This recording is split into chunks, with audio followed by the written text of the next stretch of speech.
Dane has finally started bagging the goals.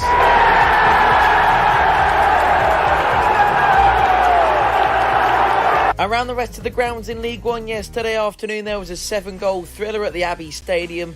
Cameron Brannigan converted a penalty late on for Oxford, despite them having 10 men.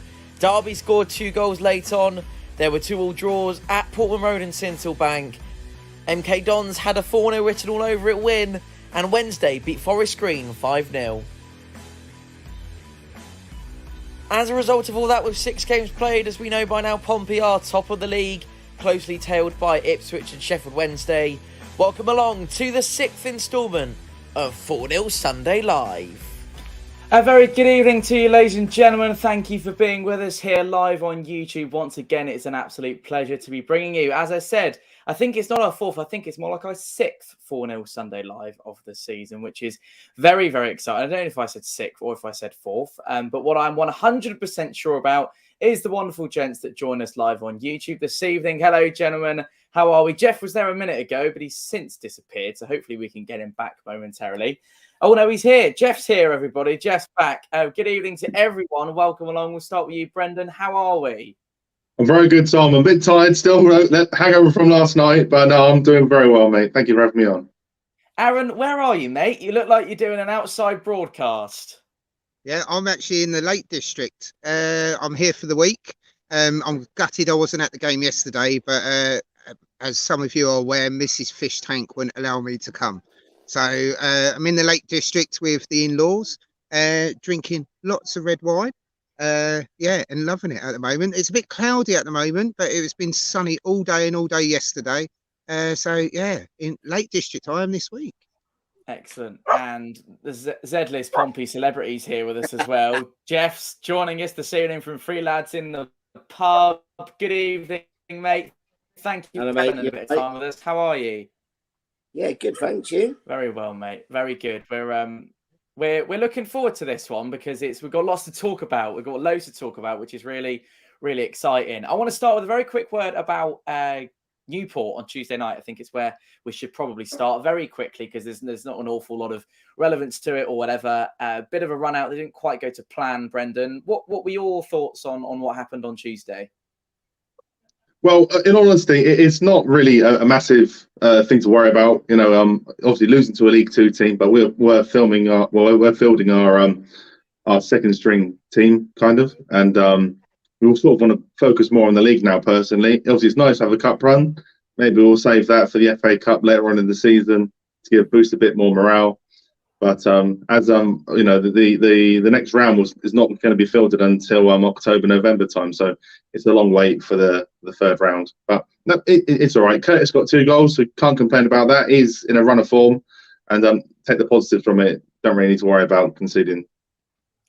Dinfinite Looper said, tough road ahead, but couldn't have asked for a better start to the season. Nitpicking, but I would like to see us keep the ball on the deck a bit more versus Port Vale. I'm sure we'll go on to chat about that in a minute. Good evening to XZeb, who says out the Blues. Hello to Ollie Clark. David said, now the season starts. Next 6 games are going to tell us where we really are. Good evening to Sean. Hello to Seti. Graham's here. And Jeff has said, good morning, Andrew. Evening, lads. We'll have, hopefully, have Andrew joining us very shortly.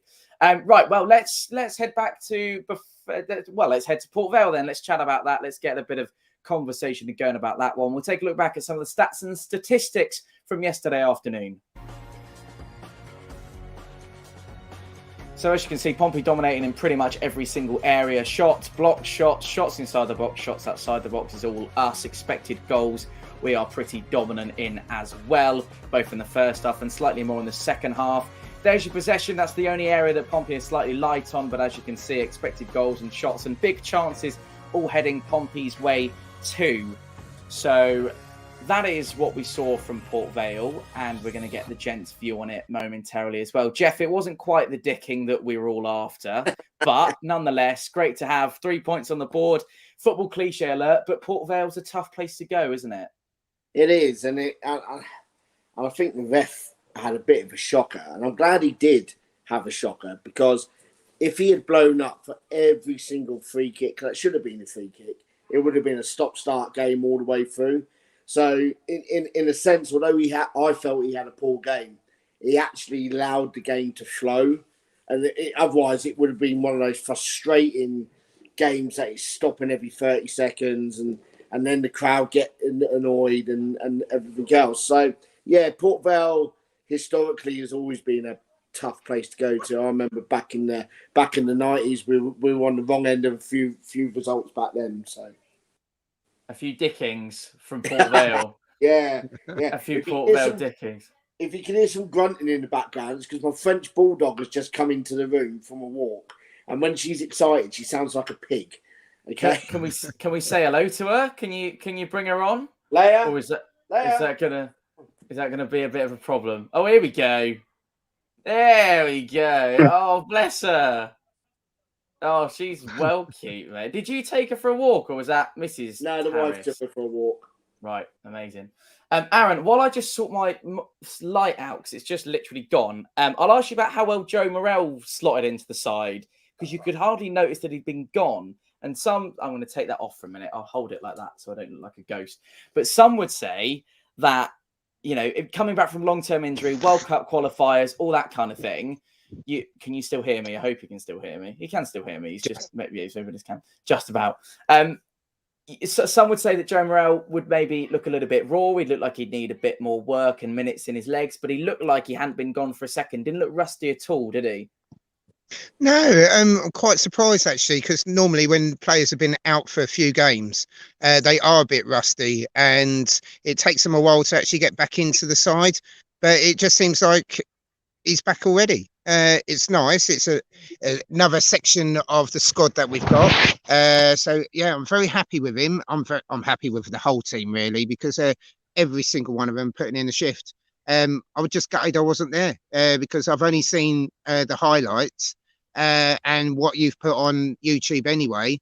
But actually watching them play and everything, I'm missing that so much. I've got to get to Fratton as quickly as possible. After this holiday, it's Fratton Park. I've got to get there as quickly as possible. That's your next destination. Gav said we've been getting very excited about our strength and depth, but we couldn't get past Newport with a second string. So is it as strong as we think? Don't mean to sound too negative, as it does. Are you worried about the Newport result on Tuesday at all, Jeff? Or are you just putting that down as one foot behind us? No, I'm not really. I just think there was no fluidity and consistency in that game against Newport. Normally someone like Curtis scoring 2 goals away from home is enough to win you the game. Newport are a tough team to play in any sense. So I'm not too bothered. We said on the podcast not so long ago it'd be good to actually go out the cup early.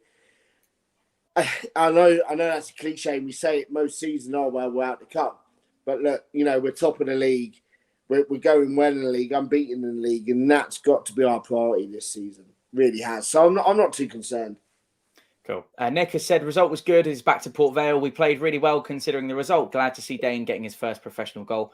Moment of the day was Danny and Nicky's passion for sure. We've got loads of clips of that to show you in just a few minutes. But what we are going to do, we would have been 5 strong this evening. Unfortunately, Gaz is currently in the air flying over Europe on his way back home to Malta, just like Aaron's demonstrating. But he did have his thoughts that he wanted to share with us post-match. And he's got a question regarding our midfield selection for Pompey at the minute. So let's take a look at what Gaz had to say. Good evening, Tom. Good evening, everyone on the panel and everyone who's tuned in for the stream tonight. What a day yesterday, eh? 1,640 fans, all in that away end, making as much noise they could possibly make. It was a great day. I mean, I've been to some away games, and that was a good away end. The roof and the compactness, the noise was electric, and the limbs were there when we scored 1-0. And we were luckily went in 1-0 because we weren't the best in the first half. We were a little bit, we didn't get out the block. Morrison's injury displaced the defence a little bit. And obviously Ogilvie wasn't going overlapping for Curtis. And there was a few things that we could have sorted out in the first half, which we did better in the second half. Because even with the substitutions coming on, I thought it was good to see Morale come back. And it was good to see Jacobs coming on. I think Jacobs is more of a better player at the moment, technically, than Curtis, because he made a lot more dynamic runs into the box and created more. It was good crossing from corners, and it was good. Mingy played well in the midfield. I thought he played really well as well. Great to see Scarlett get off the mark. He's been itching for a goal, and now hopefully his confidence will go on and he can score some more goals, because that's what he is. He's a goal scorer. He done well yesterday. He ran his socks off, and you can just tell he plays for the team. He's not a selfish person, and he's a definitely talent, and one I'm looking forward to watching in the future. Definitely playing for England one day. So yeah, yesterday we huffed and puffed first half. Second half was better, so we managed to get over the line. So midfield, that's the question I'd like to ask the panel at the moment. Who would you start all fit at the moment against Peterborough? Would it be Curtis, Jacobs, or would it be Morrell or Lowry? So enjoy the rest of your evening, lads. I've got the flight soon and I'll be heading back home. And I'll see you all at another match soon. As always, keep the faith and play up Pompey. So, Brendan, what would be your answer to that then? Lovely to have Gaz on the stream, as always. The midfield dilemma. It's nice problems to have, isn't it? Because you've got that option to select. Obviously, Louis Thompson, losing him, and we're going to come on to chat about that in a minute. But that midfield selection right now, if you're picking two, which of the two you're picking, or are you going for a three? Well, it would be keep the 4-4-2, I think, because that's working so well for us. And how much Joe Barton hates it, and we keep winning with it. It makes me smile even more. But midfield two is going to be Marlon Pack and Joe Morrell. It's got to be your two best midfielders, and that, for me, it is those two. And as Gav mentioned, on the wings, it's going to be Curtis on the left-hand side and Dale on the right. And I think that is our strongest midfield. Obviously, subs coming on second half, we go into all that. But, you know, you're looking at Mingy coming off the bench, or even Lowry coming off. Obviously, said Jacobs coming on, and Rico as well. Because we know Rico at the moment coming off the bench, he's done brilliantly. Seems to play better when he comes off the bench than he does when he starts a game. And you know, he runs his socks off, and he's got a brilliant left foot on him. But yeah, that's what I'll play that midfield for. Jeff, what's your ideal midfield, mate? Are you in agreement with Brendan? I think, yeah, I am. But I think we got a snippet of what's in Danny's mind on Saturday when he went to a free midfield. I think those last 20 minutes or so, where he had Morrell and Mingy in there. I said on the podcast, I think Jay Mingy is the natural replacement for Louis Thompson in midfield, in the sense he offers you more defensively than what Tom Lowry would. But Tom Lowry is more technical, attacking midfield centre player. So, yeah, I think it will be a 4-4-2, and I think it will be Curtis out left. But there's a strong case for Michael Jacobs coming in there for a bit more craft, a bit more intelligence on the ball. And as much as I think Dane Scarlett will stay in the squad and stay in the team for the Peterborough game, I could also see Joe Pigott coming in for, again, that intelligence in the top half of the field against Peterborough. You know, this is going to be the real litmus test against Peterborough. If we've got aspirations of promotion this season and doing well this season, we've got to be taking points off teams like Peterborough and everything else. And I don't mean just draws, because that keeps them in the hunt. We've got to be beating them. And if it's a scrappy 1-0, 2-1, I'll take that all day long at the moment. Jess mentioned Peterborough there, Aaron. We'll come on to preview the game later on in the hour. But your midfield right now, how do you see it? Obviously, Jay Mingy's held himself very well when he came on. Sort of, what did you make of his brief, solid performance and the midfield dilemma as a whole? I think it's really good. Like I said, we got strength and depth, which we haven't had in years. I think it's a breath of fresh air. I totally agree with Brendan. That 4 in the middle is fantastic. And then I like how Danny changed it up 20 minutes to go at the end of the game yesterday. So start at 4-4-2 and then get your other players. You got your 5 subs. So then change it to a 3 midfield because we've got the depth there, and we got some of our players. You cannot play in that 4-4-2 scenario, but when you play that 3 midfield, that's when these subs are going to actually make it for us this season. It's just going to be it's so nice as well to actually talk about who we're going to play. Hats off to Gaz as well. A big shout out. You're my hero at the moment, coming all the way from Malta as well. Fantastic, mate. Your credit, mate. Absolute credit. But going back to the players, it's so nice. It's so nice. Start the 4-4-2 and then 20-25 minutes to go, change the formation. Because if we keep a 4-4-2, teams are going to find us out, and then they're going to actually find the weakness there throughout the season. So if you change it here and there every single game, but yeah, it's fantastic, absolutely fantastic. You've got shame about Louis Thompson though, but all the very best to him. I know he's watching as well. Hope he's watching.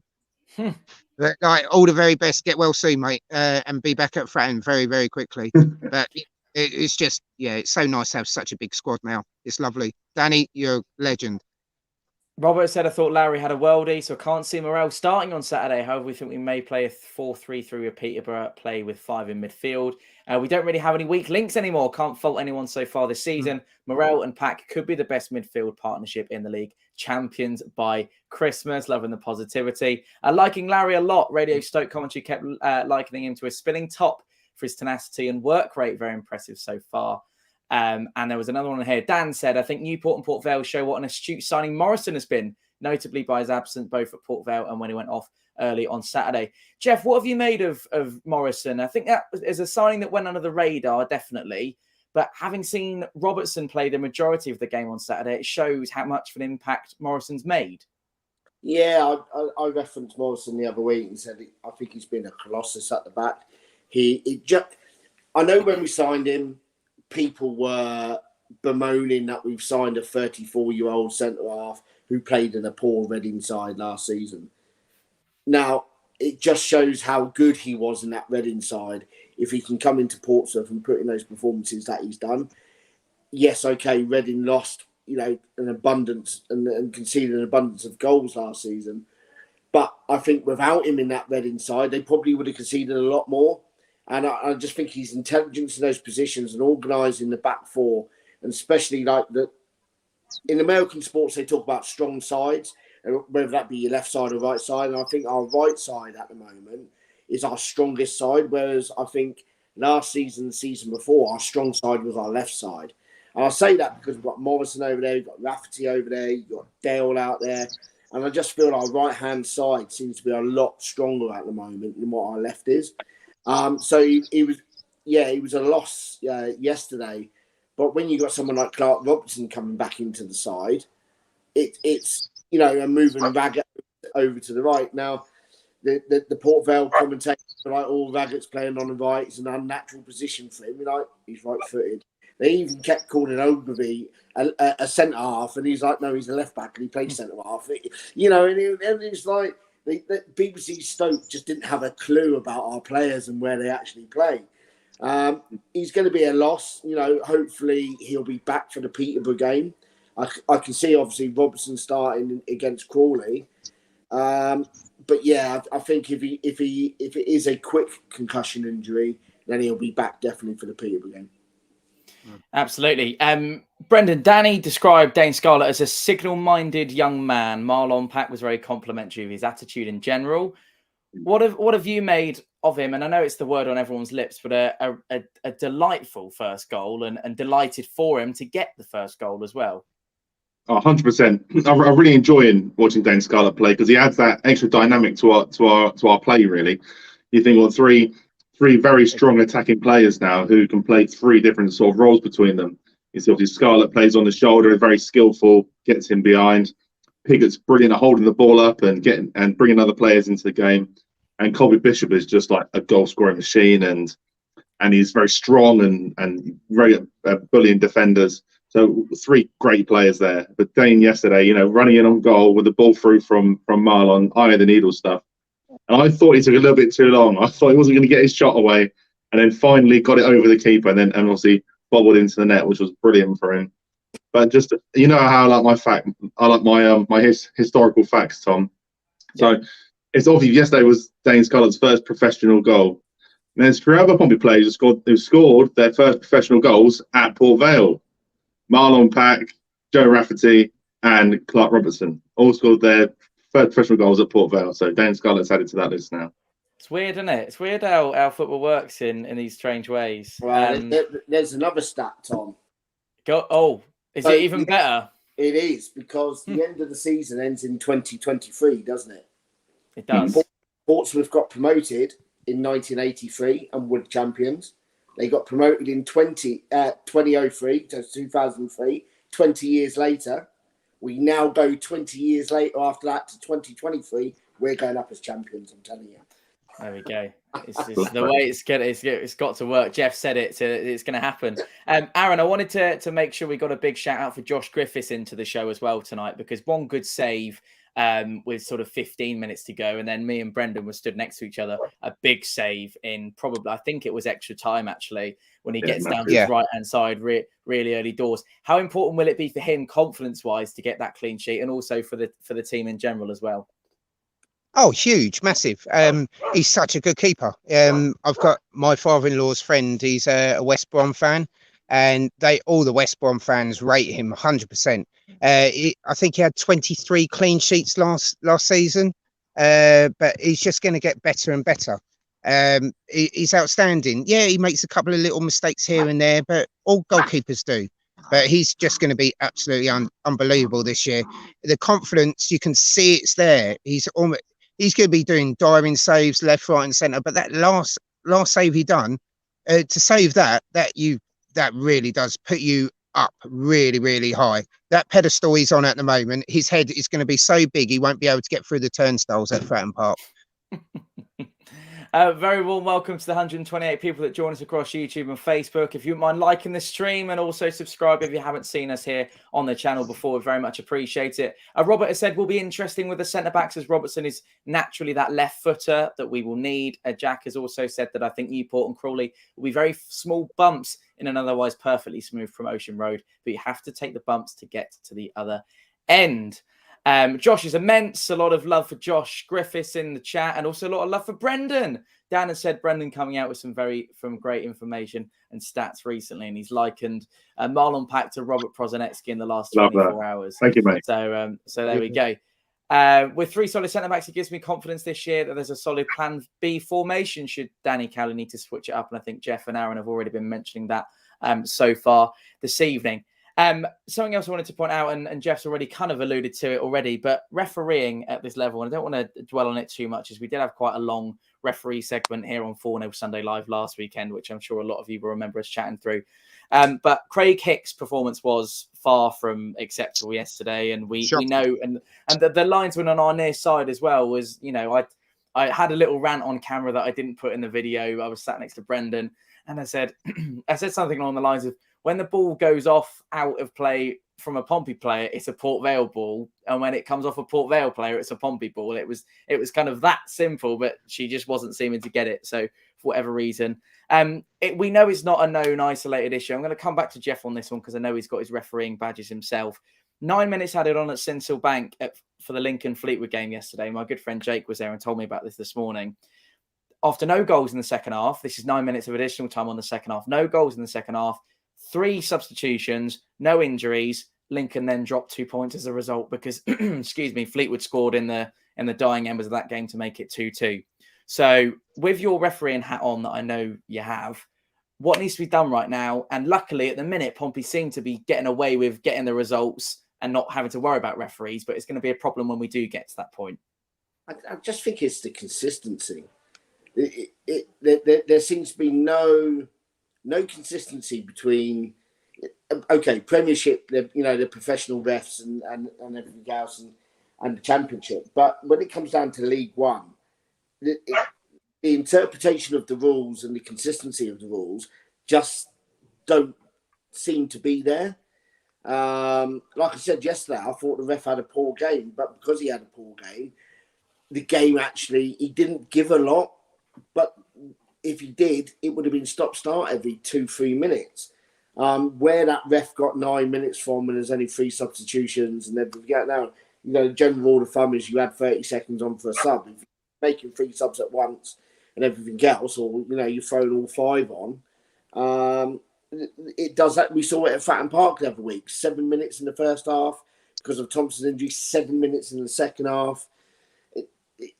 Whatever the messaging is coming out for League One, League Two officials, it's I don't think it's very clear, or whether the guidance just needs to be explained to them a bit more. These guys are professional, intelligent people, otherwise they wouldn't be referees in the first place.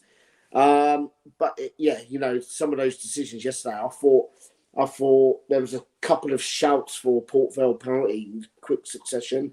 I don't think the first one was, but Curtis turned around and he looked at the ref and thought, I'm in trouble here. And now the ref never gave a penalty for that. I do not know, because I think that was more of a penalty than Piggott's penalty, the previous, against Rovers. So it's the consistency for me, and a lot of refs in their opening briefs. We had it at under 16 football the other day. The refs go, "I'm going to be consistent." Yet every time a Horndean player put their hands up, it was a free kick. But every time the opposition put their hands up, it wasn't. Where's the consistency? Yeah. Then I got talked to because I was asking where the consistency was. So it needs addressing.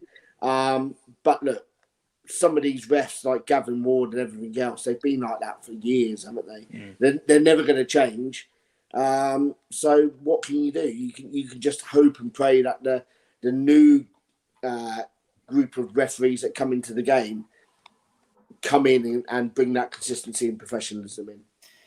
And it's a funny story actually. So Dad's recently bought an electric car, so we have to stop a couple of times to charge on the way home for the long trips like Port Vale. And these boys will know that we had to charge like 4 times for Ipswich. It was a nightmare. Anyway, we ended up stopping at Warwick Services to go for a wee, have a coffee because we were still on the way home.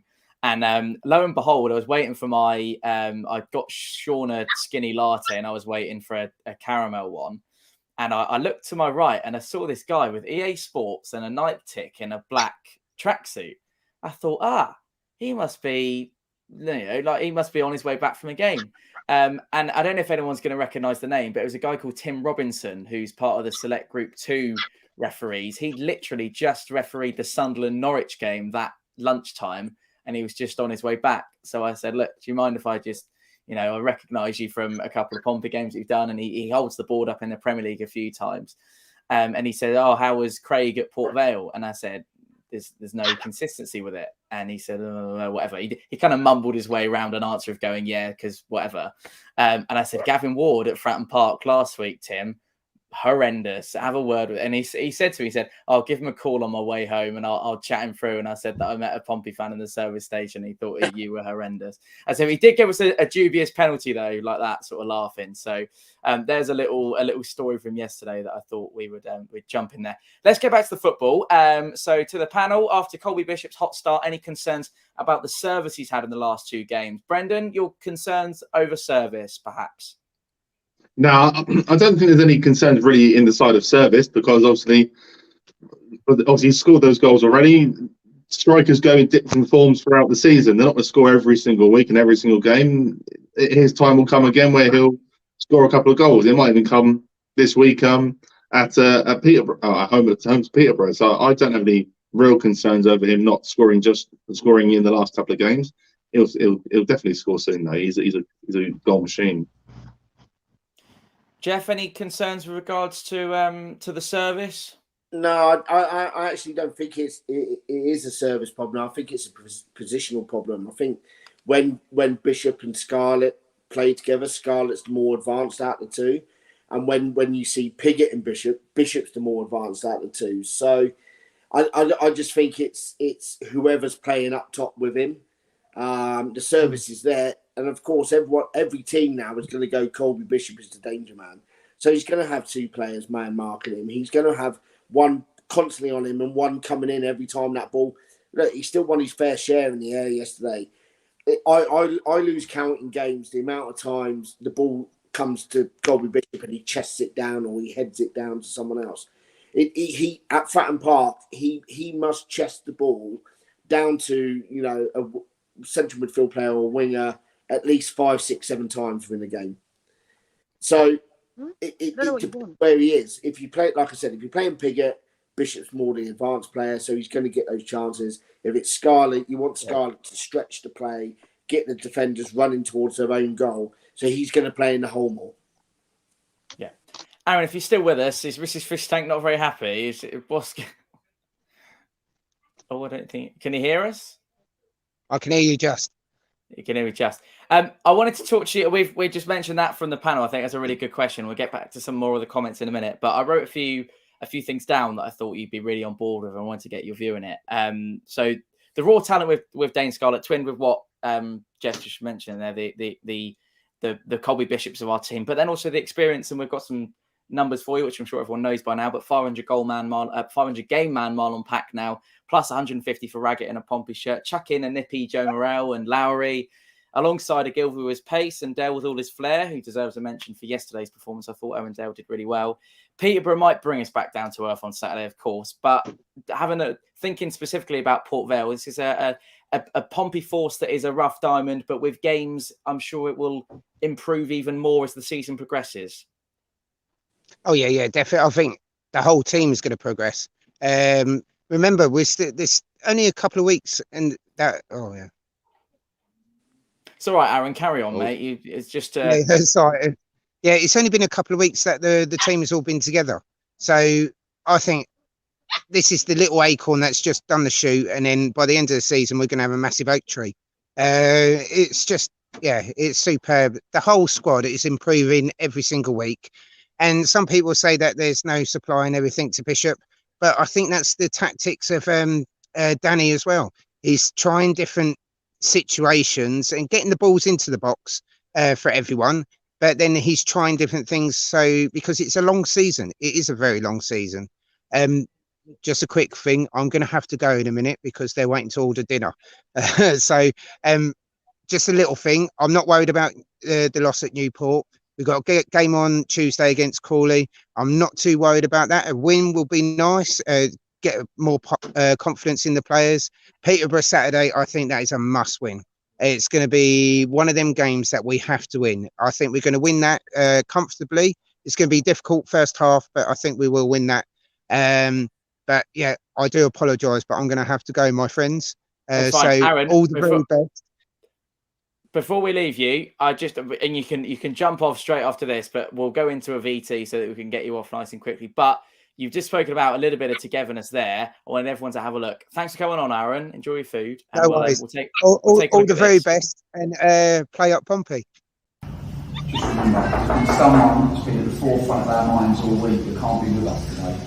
I know that we all think an awful lot of him to be part of this, and he just wanted to send us a message. It's on the screen that says, "I'm all out of options." Which we've asked him about a song. I think Portsmouth by Mike Oldfield will get a great response. If that can't get them pumped, I don't know what will. After the game, if we win, can I change that to "Another One Bites the Dust," please? I will be watching. Tell the boys to go get the win. Thank you, Nick. Here it is. I just think he's an important player to us, an important person to us. One Arsenal today. Come on. There we go! Alright, I'm taking you around. Well done, you.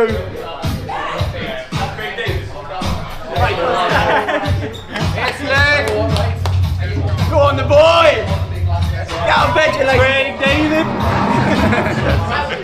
Wait, you had your teeth done as well. Hey! Look at you!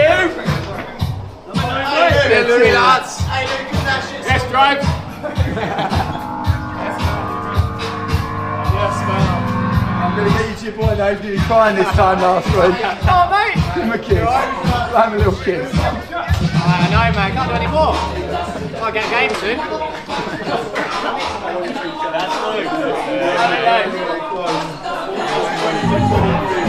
Well done, kid. This one's for you. Another one bites the dust. Yes,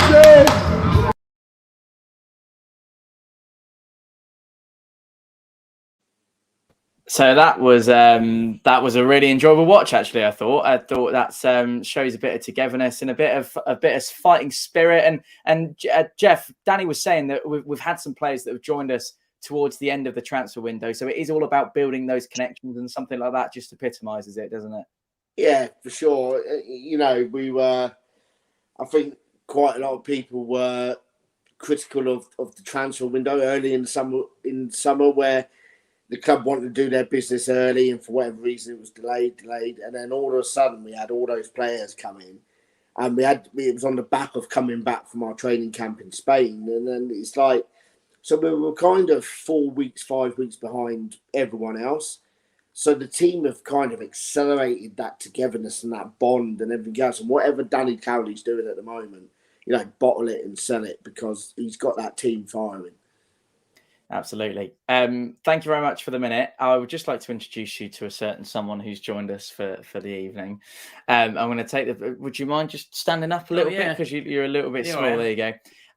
I just want to say we must do this, because that is one of your favourite things at the minute, isn't it? The One Football app. Oh, yeah. Would you, before we get your thoughts on the game, do you want to avoid the little sticker that's currently planted on your forehead? Yeah, I've got like a Popeye. You've got a bit of a Popeye going on. Yeah.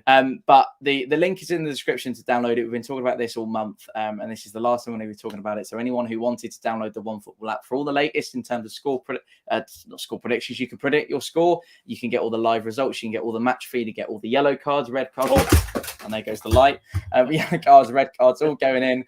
That's the boys have loved that. That was a funny moment, wasn't it? But yeah, download the One Football app through the first link of the description. Andrew's going to be on light duty for the next couple of minutes, but while he does that, I'll tell you what, we'll swap over. We'll bring the boys back into the conversation. I'll ask Brendan actually as well on the togetherness and the team spirit. You saw it from the stands, didn't you, on Saturday? Oh, definitely. You see it every week, really. I must say, not just Saturday, but Saturday in particular. Obviously, the players come around, clapping the fans, and just and the players embracing when we do something good and we win and we score, and and Danny and Nikki sort of come and show their appreciation to the travelling supporters. Giving it the big one, and it is good to see. And you don't just see the happy feeling around the fans and around the ground. You feel the happy feeling within the players and the way they play, and as you see in the atmosphere in the video showing there. And Jeff, what do you think about the togetherness in the players at the moment? Momentum and togetherness can take you a long way in sport, whether that be professional or semi-professional or park football. Coming from my background in the military in 22 years, togetherness got us through the tough times. When you have that unity and togetherness, you can achieve outstanding, great things, and you can achieve things that you didn't think were possible, because you knew, that team are looking at each other and said, you know what, they're going to make that run for me. And they're all fighting for each other. If someone loses the ball, the next midfield player or the next defender are in there fighting to get that ball back, and they don't want to let each other down. And that's the good thing.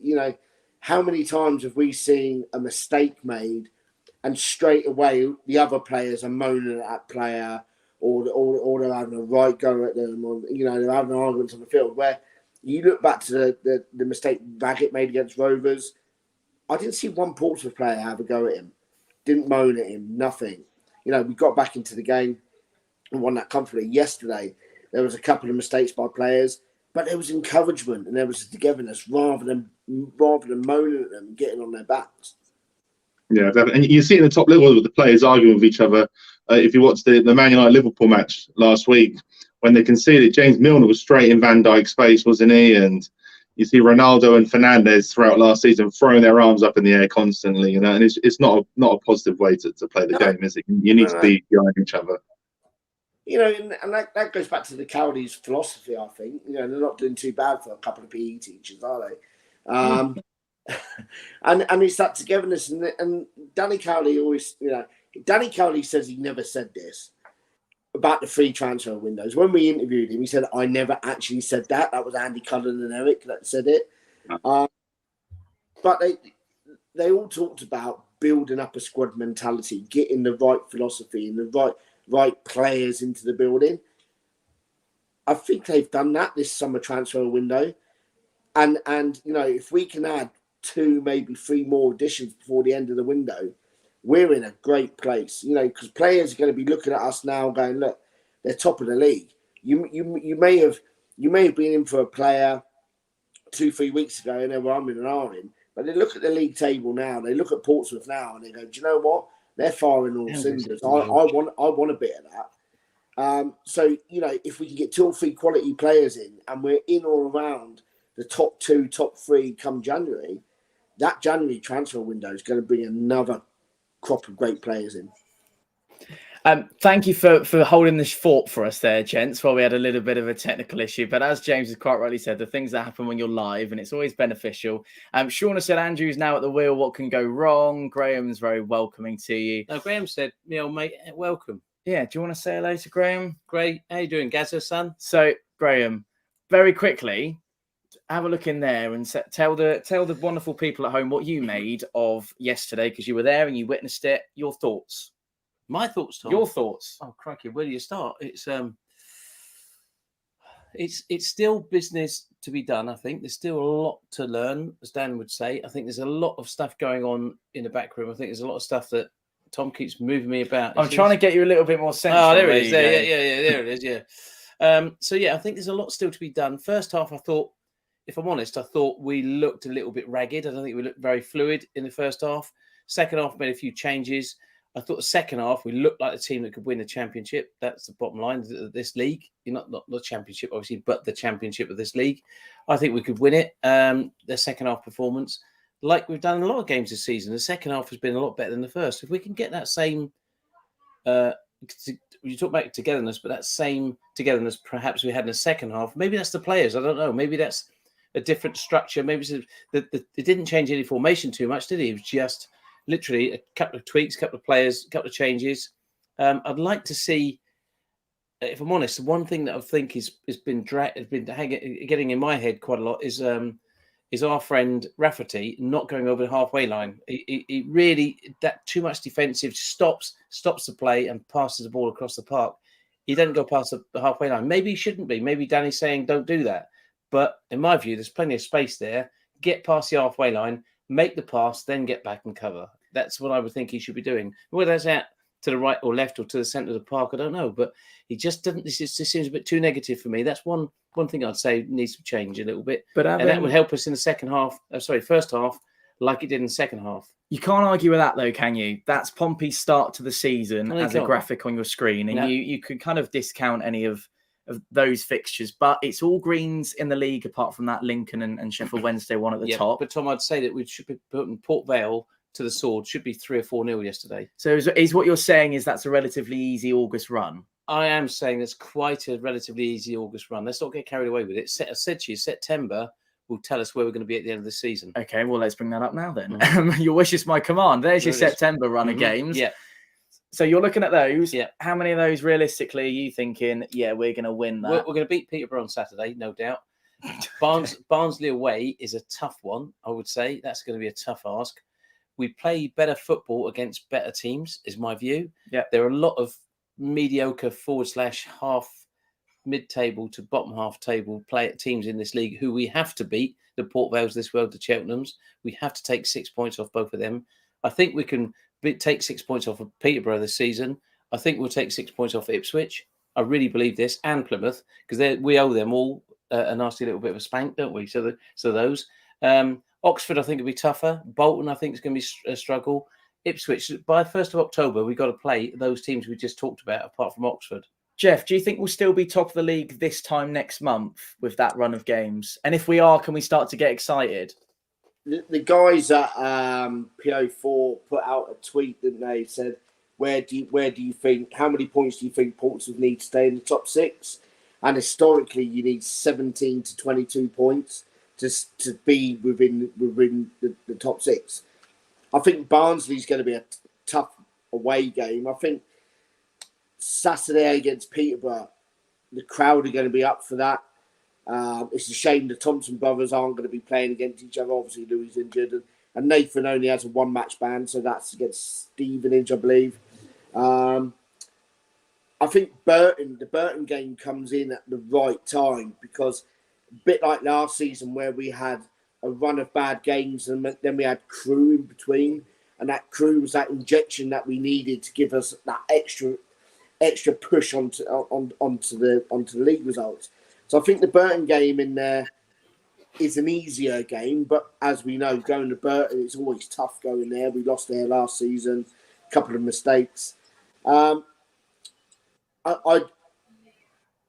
confident we'll be in the top 3. I'm confident we'll be in top. I said on the podcast last week, I don't think outside of us, there's Sheffield Wednesday, there's Peterborough, and probably Ipswich, the 4 strongest teams, as I see it at the moment. Derby have reinforced, of course, but I think for squad depth and everything else, I think we're in those group of 4 that are really going to push on and make that top 4 push this season. And like I said earlier, we've got to be beating those teams that are going to be in the top 6. You look at last season, we always fell short. We made draw with those teams. But that's not enough because they'll go and beat the Lincolns and the Burtons and everything else, and we struggled against them last season. So, yesterday was a great example of that.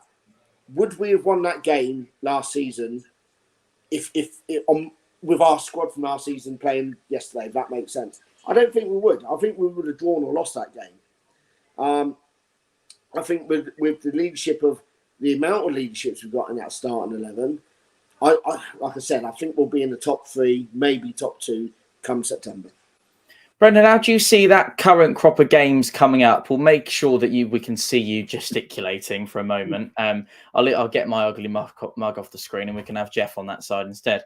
Let's have a look then. So you've got those, and just if you wouldn't mind making it as brief as possible, I want to get on to your thoughts for Peterborough upcoming. And I know it's 10-7 now, but realistically, out of those games, I know Dad was saying how he's confident that we're going to take 6 points off the big hitters, and it's had widespread approval. But I'm also massively with Jeff in terms of they are tough games, and we need to be aware of that, and we need to be putting these teams to the sword. Yeah, I agree 100%. They are going to be tough games. I don't think any of them are really going to be besides probably Burton, it's going to a nail on 3-pointer. Even Bolton have looked a bit dangerous this year. They've reinforced as well. Barnsley just dropped down from the championship, but they've been given a loss this year already, so they've had a couple of losses. So they're not impenetrable. Again, Peterborough have had a loss as well. I think it's only Ipswich who haven't lost along with us in our league. That's right. So and they'll be probably I think that might be our toughest game out of it. And and your mate Griffin is going to be enjoying that trip. I think when we go up there. We'll see. Would you believe it? It's gone again. But there we go. This doesn't normally happen. Trust me, Jeff. We normally run very smoothly around here. Right, let's take a look at then in detail at those upcoming fixtures, and then I'll tell you what, we won't do that because we've already done that, haven't we? So we will look at what Gaz said when he was previewing the games for this upcoming week. He gave us some score predictions, and that will lead us nicely on to preview the upcoming week. Hello, Tom. Boys and girls, how are you? Can't get rid of me twice in one night. I thought I'd give you my quick thoughts on the Crawley game and the Peterborough game coming up. Crawley, just fulfil the fixture, get the minutes in the legs and just come away. No injuries, that's what we need. So I'm going to go with a 1-0 win and Scarlett to get his confidence going. Get the boys huffing and puffing ready for Saturday. Massive game Saturday. The fixtures after this game is going to be hard, thick and fast. Would have been the battle of the Thompsons, obviously Nathan Thompson, Louis Thompson, Ben Thompson. It's battle of the Thompsons, but obviously Nathan's red carded, Louis injured, and then just Ben Thompson left over. I'm going to go with 2-0 win. I think we're going to huff and puff. The crowd will be behind the boys, and we'll get that high press going. And let's just put a statement out to the rest of the league, because hopefully by the end of next Saturday, we'll still be top of the league, unbeaten. Enjoy the rest of your night, boys and girls. Guinness out. Actually, that we should correct him there, shouldn't we, Jeff, and say that will it be a cup one that Nathan's out for, and he might still be available for selection next weekend? I'm not sure if that's the case. I'm not sure because it was the second yellow, wasn't it? It wasn't the straight. Okay. So if it applies to the EFL Cup, that's obviously against a game on Tuesday. So he should be back, I think, on Saturday. James has said that's what happens when you're live again. Yep, thanks for that, James. I think we've had a couple of calamities tonight. Your thoughts ahead of Peterborough, Brendan? It is a big game, and I know you throw that around a little bit, don't you? And say, oh yeah, it's a big game, because we know they're all big games. But Jeff said it already. It's litmus paper kind of stuff. It will really show where Pompey are as you marry yourselves up against a tough team that will be looking to be in and around there this season. Definitely, they got a team of decent players. Obviously, Clark Harris is renowned for scoring goals at this level. Got Marriott as well, who's a good player, and Joe Ward that we were potentially after at one point, weren't we? And then he went and got an assist on his debut. The first game of the season. And we all know what Ben Thompson could do. You know, maybe he wasn't the best to get against us for Gillingham last year. Maybe because he was playing for a poor Gillingham side. But obviously, the Neil Harris, the gaffer, sees something in him that probably we all saw when he was here. So maybe it might be reinvented again. But yeah, tough game. I want to see us just score some goals. Definitely, we need to score more goals than them. to be Michael Owen. There's a great comment for you, Jeff. I follow Twitter 4-0 and 3 lads of the 4 horsemen of following Pompey from abroad. We're glad we can bring as much Pompey as we possibly can to you overseas. Just on Peterborough again, if you wouldn't mind, Jeff, you can look at it and say, yes, it's a tough game, but you can also say they've lost 2 of their first 5 league games, haven't they? Cheltenham did well against them. Yes, they let 2 in late on after going down to that 10 men that we've spoken about. But you would more than back Pompey, wouldn't you, on this one? I think in the run of form we're in, yeah. I think there's going to be a goal in there. I don't think it's going to be, I'm not as confident as what Andrew is, but I think we'll win.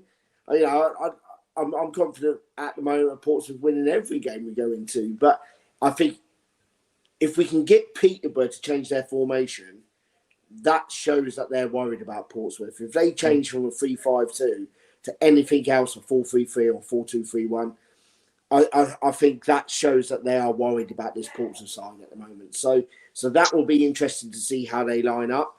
But I just think we'll start with a 4-4-2, and then Danny at half time will probably bring Morel on and go for a 4-3-3, maybe if they are playing 3-5-2 at the back, and just to get the likes of maybe Scarlett, Dale, and Curtis all up top running against them.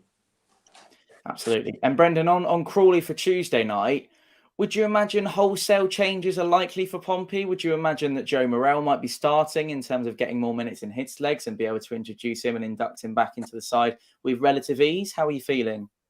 Yeah, I'd say so. It won't be, I don't think it'll be full wholesale changes, but there'll still be a few players in and around the team who have been playing during the week. Well, have been playing at the weekend maybe, but he'll want to obviously save his full team for the weekend, I think. I think we'll have... I think Griffiths will still be in goal. I don't think. I'll tell you what. I think even Joshua will actually go in this week. The our signing from Spurs we got. Jeff knows his name, don't you, Jeff? I've known it from the podcast. That's it. I think Freeman will come back in because Rafferty won't play. They'll save him for the weekend, and obviously Swanson's injured. Then we'll have Robertson and Haji Minogue at the back, and left back probably be Denver Hume if you want to test him out again there. And definitely see Mingy season in full effect in centre midfield, maybe even with the armband. Andy has said, go on, Jeff. No, I've got a question. If Morrison's fit, would you rather Morrison and Raggett at the back against Peterborough or Robertson and Raggett at the back against Peterborough? Massively Morrison for me. Yeah, I think Morrison. How much Clark Robertson is the club captain, and you always think to yourself, how can you not play your club captain? But how Morrison's been such a stalwart, been so good this season for us. I just can't see him not playing if he's not fit enough. The good news is, for everyone who enjoyed Andrew being on the on here earlier on, I'm going to bring him back in for the last couple of minutes so we get his thoughts ahead of the Peterborough game. And before we do that, we will have a look at the upcoming run of fixtures for Pompey in a little bit more detail, and that gives us a chance to change the camera around. This is what we're looking at then. Crawley is the Tuesday night fixture for Pompey. Peterborough is the big one on Saturday, as we know, we've just been chatting about that. And then Barnsley away is another big test, actually. And as we said, Burton is going to be no walkover by any stretch. Of the imagination. Important to remember, it could quite easily be a 1-0 written all over it there for that one away from home against Burton. Plymouth is the next big test at Fratton Park after that one, and then it's a double header of 2 weeks worth of Fratton Park action for Pompey, and then Bolton Wanderers, and then that all-important trip to Portman Road, Ipswich Town will be where Pompey go on the road after that. There you go. That was quite slick, wasn't it? I don't know if anyone noticed that, but we did quite well. Give us your view then for Peterborough. It's obviously going to be a tough one. We know that, but you reckon you're going to back the boys, and Jeff's trying to bring you back down to earth a little bit on your predictions in terms of how big you go in. But I know the Pompey tinted glasses are quite strong for you, aren't they? Well, they always are, Tom. But let me get in the middle of the camera, shall I? They always are, mate. Jeff, I'll take your point, but let's not get too carried away. I think Peterborough are a good outfit, to be fair. They've got some good players, you mentioned, Brendan, that might hurt us in certain ways. I'd counter that by saying I think we play much better football against better teams. They play good football. Derby will tell you that, won't they? But they are vulnerable, aren't they? We've seen that already this season. I think. Do you expect a barnstormer like Sheffield Wednesday? No, I don't actually. I really do think though, and last season I was saying to Tom on many occasions, we went there with hope and just hope, really, just hope, wasn't it? Let's face it. This season we're going there with confidence. We've got some great players. We've got some really, really good camaraderie we talked about. For the first time in a long time, I think that we've all had this feeling. You know, go back to Kenny Jackett days, sitting here live on this channel, everyone pulling their teeth out basically, and now we're looking at something that's very special. There's a lot to be said for mind over matter, and I think Danny Cowley is dragging that out of the dressing room onto the green turf, and he's bringing it out of the players that they're thinking they can win every game. They're going out there with a Port Vale was a tough one, I think, in as much as we didn't know what to expect, really. They haven't been around for a long time. We've played Peterborough enough times in the past to know what we expect. They're a good outfit. Let's not kid ourselves. Let's not forget that Jeff was mentioning as a bit of a bogey team back in the day in the 80s and 90s. Yeah, of course. Would you be able to tell us a little bit about that? I can remember those days, Jeff, like you can. Maybe I can remember 20 years earlier than that you can't, perhaps. But no, but bottom line is I really think the attitude of the players, the dressing room, Danny Cowley and Nicky told me everything I needed to hear on Saturday on the pitch after the game when we were top of the league. That was just everything's going on there, isn't it? I don't know what happened to Ronan on Saturday. He went a bit adrift, didn't he? He didn't do too much, but I think on against Peterborough, we will show what we have got in the dressing room on the turf. And I think I think we won't score any more than 4. So just finally then, Brendan, before we start to wrap up, I want to take Andrew out of the conversation. That league table beginning to take shape now. You would imagine that the teams that are up there, I'm looking at probably 8th upwards, maybe Cambridge, just count them a little bit with no disrespect. But at the same time, those are your kind of teams that you'd expect to be in and around there fighting for it. And maybe in not that order specifically right now, but definitely those names of those teams. Yeah, I think that those are the teams definitely that's going to be in and around there at the end of the season. Maybe in that exact order, I'd love to see that, or maybe even Ipswich missing out in the playoffs would be even better, I think. But yeah, I think all of those teams are strong. I'll talk about Plymouth though, because Plymouth might be a bit dropping off towards the end of the season. I don't think they've got maybe as strong as in depth as maybe some of the other teams around them. But yeah, I think the way it's looking at the moment, that top 8 is about right, I think. And Jeff, you feel like these teams are starting to make themselves known to the league, get underway, get those wins going. Have you got a dark horse that you're looking at maybe from 13th upwards? Could MK Dons, for example, start picking up a run of results and take people by surprise? MK Dons done, I think MK Dons done well last season. I think they overreached last season. Obviously, Ryan's favourite player, Scott Twine, went for 5 million, and they've been reinvesting that money. But for the amount of players they've brought in, I think they'll make a late surge because those players will start to click maybe in a month, 2 months' time. A bit like Portsmouth. But as we said earlier, Danny Cowley and Nicky, they've got that team firing. They've got that togetherness going. And I think the biggest success about Portsmouth was the players they managed to keep hold of. So in terms of how do I see that top 8, I think that top 8 is, and maybe Bolton and MK Dons are the 2 that make that top 10 pack, if that makes sense. But I could see Bolton probably just edging into maybe 7th, which means one of those 6th place teams are gonna drop out. Excellent. Thank you, gents. Just finally, what we'll do is we'll ask everyone in the chat and we'll ask all the gentlemen on the stream here to give us a score prediction. I'm going to go wide here in the 4-0 household and ask Andrew. He's still with us. He's still peeping in the corner. You're going to go 4, but that's ridiculous to say 4, isn't it? It's Peterborough United. Come on. Brendan, what are we thinking? I'll go for a 3-1 Pompey. With with a Johnson Clark Harris, I would imagine. Yeah, I'd say Clark Harris or even a Ben Thompson probably, because the former players always come back to Hornas. Look at Harrison yesterday, 20 seconds into it, goes and headbutts Michael Morrison. So they always leave a mark on us when they come over. Jeff saying 2-0, not actual Jeff, but Jeff on the stream is saying 2-0. Ollie Clark said 2-1 Pompey. Dan reckons a 2-1 as well. 5-0 Pompey. Mason saying 4-0. The legend Sean Mead is saying a 3-2 home win, a 2-0. Andy on Facebook reckons 3-2 Pompey win. Graham saying 2-0, 3-2, 1-1 from Dave. And Matt says it's going to be tough, but we will see it through 2-1 Pompey. Mikey saying 3-0. I'm looking at probably an average of a 2-1 win there, Jeff, if we take the rough with the smooth for those comments. Do you feel the same sort of way?